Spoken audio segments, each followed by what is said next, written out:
BBVA mencatat ada 20 kali gempa susulan hingga sore tadi setelah gempa yang berpusat di Tuban, Jawa Timur. Dari 20 kali gempa susulan, ada 2 gempa besar yang terjadi. Gempa tidak beresiko menyebabkan tsunami. Untuk membahas seputar gempa yang berpusat di Laut Jawa Barat Pulau Bawean, Jawa Timur, sudah bersama kami Kepala Pusat Gempa Bumi dan Tsunami BMKG Daryono. Selamat malam Pak Daryono. Selamat malam Mbak Nidia. Terima kasih sudah bergabung bersama kami melalui sambungan telepon. Pak Daryono, untuk menghindari kekhawatiran warga karena ada begitu banyak berita-berita mengkhawatirkan yang membuat tentu warga menjadi panik, kami ingin mengonfirmasi terlebih dahulu. Sebenarnya ada berapa kali gempa susulan yang terjadi di Tuban? Ya, jadi gempa yang terjadi itu berupa gempa rangkaian gempa ya. Kita disebut earthquake sequence ya. Jadi ada lebih dari 65 kali guncangan, lebih dari 60 gempa susulan ya hingga saat ini dan bervariasi magnitudenya. Namun yang signifikan itu 2 yang terjadi pada pukul 11.32 tadi, WIB 5,9 dan 6,5 sore tadi pukul 15.52 WIB. Maaf, saya konfirmasi 60 kali gempa susulan? Iya.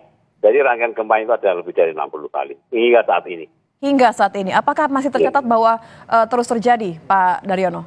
Iya, kalau dari trennya itu kan belum menunjukkan peluruhan ya. Artinya gempa masih akan terjadi dan kita akan terus memonitor dan hasil akan sampai masyarakat ya.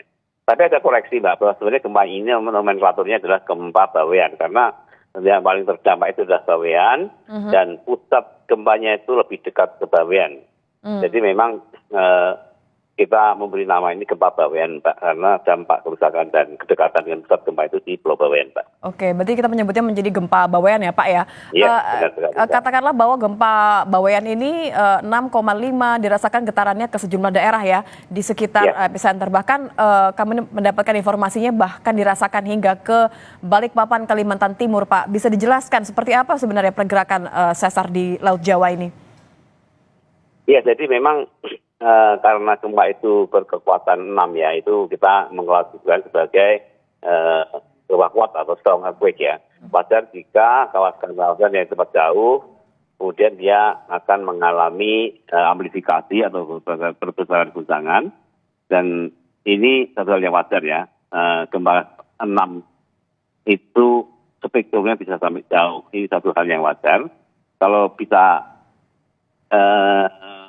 di kawasan tanah lunak itu lebih bisa terespon lagi. Dan bahkan tadi ada laporan jembatan penyeberangan Suramadu itu mengalami guncangan hebat karena memang terjadi vibrasi yang cukup kuat dampak gempa ini.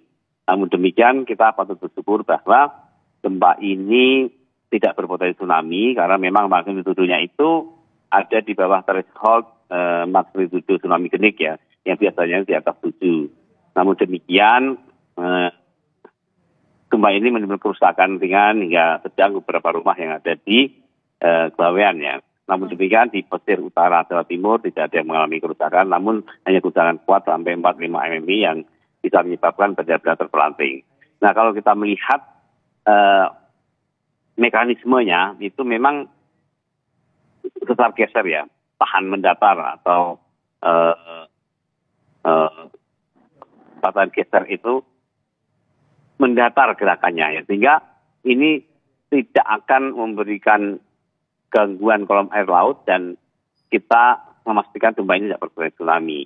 Namun karena mekanismenya geser, dangkal, maka kita menyebut gempa ini sebagai gempa kerak dangkal atau shallow cluster earthquake yang dipicu oleh cluster earthquake. Nah, yang menjadi pertanyaan oleh publik adalah sesar yang mana?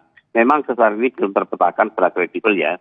Namun ini merupakan zona sesar tua ya, di mana dulu ada sesar meratus di zona ini dan ada juga model yang menggambarkan bahwa ini sebagai zona terusan dari sesar aktif di Lasem ya, dan itu yang memotong Laut Jawa nyambung hingga ke Kalimantan Selatan.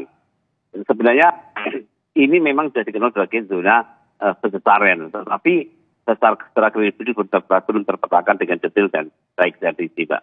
Oke, baik. Jadi tidak menimbulkan tsunami, ini yang kemudian sudah dikonfirmasi oleh Pak Daryono dan memang masih harus antisipasi mewaspadai adanya gempa susulan ya Pak Daryono ya?